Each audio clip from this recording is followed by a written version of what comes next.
If someone opened your phone right now, your chats wouldn't look like a message list. They'd look like a full-on mini web series. There's flirting in one window, deep heart-to-heart in another, a low-key argument in a third, inside jokes in a fourth, and at least one seen, not replied, you're overthinking for the last 3 hours. I'm Akash, trying to make astrology simple for you. When I see this kind of drama plus beauty plus obsession all living inside someone's chats, calls, and DMs, I immediately want to look at their third house. And especially if Venus and Rahu are sitting there together. Because the third house in Vedic astrology is how you talk, text, write, post, your courage to message, call, pitch, ask, your bond with siblings and cousins, your short trips, coffee meets, casual hangouts, all that everyday effort energy.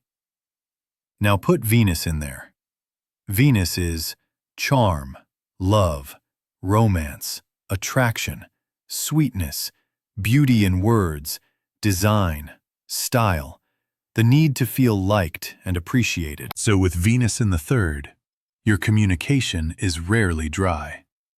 You don't just send information, you send vibe.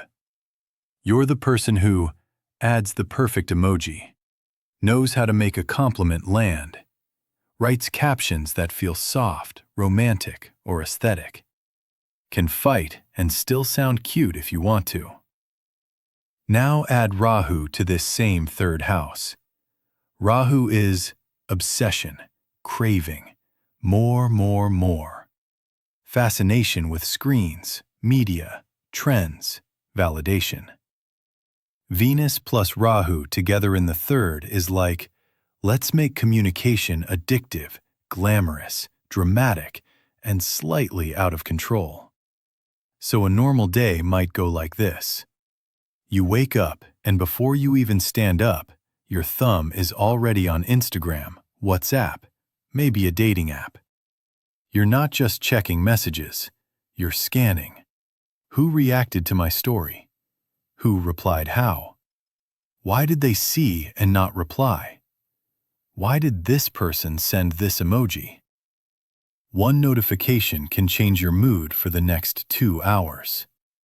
With siblings or cousins, this combo can look like lots of banter, teasing, gossip, fun chats, sharing reels, songs, memes, all day.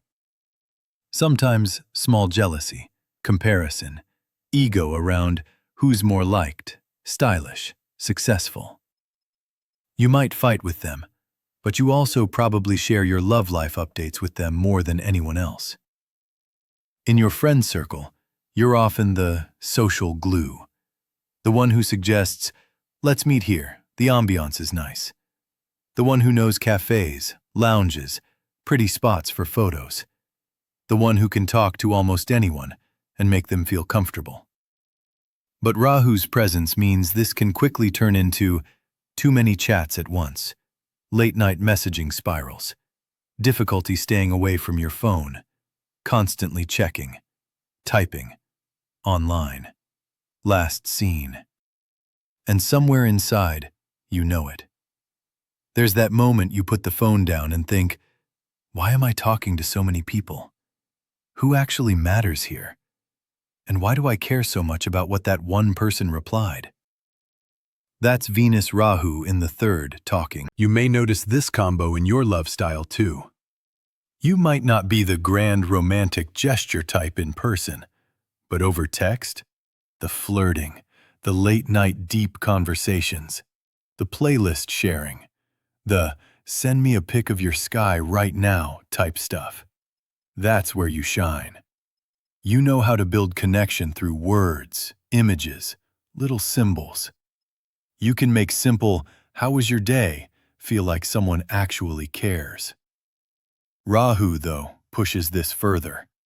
You might end up chatting with multiple crushes at once, go back to old chats with exes, relive those moments, get hooked on the high of talking, even if there's no real future there. Work-wise, this combination is actually powerful. Venus plus Rahu in the third is excellent for content creation, social media, design plus communication careers, marketing, branding, PR, sales. Any role where attraction plus words plus screen are involved.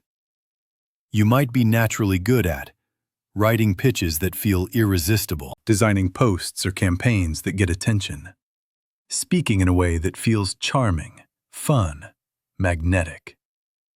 The challenge is focus, because Rahu keeps saying more people, more apps, more conversations, more checking, more scrolling.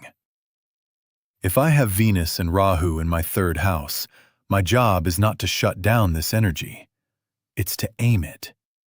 Instead of chatting with 50 people pointlessly, I could channel that Venus-Rahu power into building one strong personal brand, creating content that actually expresses my heart, nurturing a few real relationships instead of 100 surface-level ones. And when I catch myself going into that loop, rereading one person's messages 20 times, stalking their profile, overanalyzing every scene, while they type, I gently remind myself, this is Rahu needing a fix. Venus wants connection, not addiction. So I do small things like putting the phone away for 20 to 30 minutes, writing my feelings in a note instead of sending 10 follow-up messages, choosing 1 or 2 people to talk to deeply instead of bouncing between 10 chats. Underneath all the noise, Venus in the third is actually very simple. It just wants sweet, honest, beautiful communication. Rahu adds drama and volume.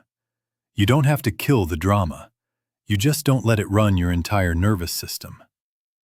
If your life feels like your DMs are never quiet, you're always on with people, you love the fun, the flirting, the vibe, but also feel tired, drained, or confused about who actually matters, you may be living out a Venus plus Rahu in the third house story.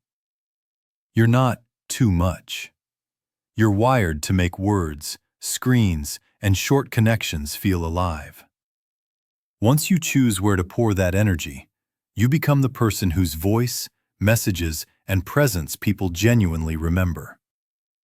If you want to see whether Venus and Rahu are really sitting in your third house and how that's shaping your chats, courage, and everyday connections, visit astrology.com for instant astrology.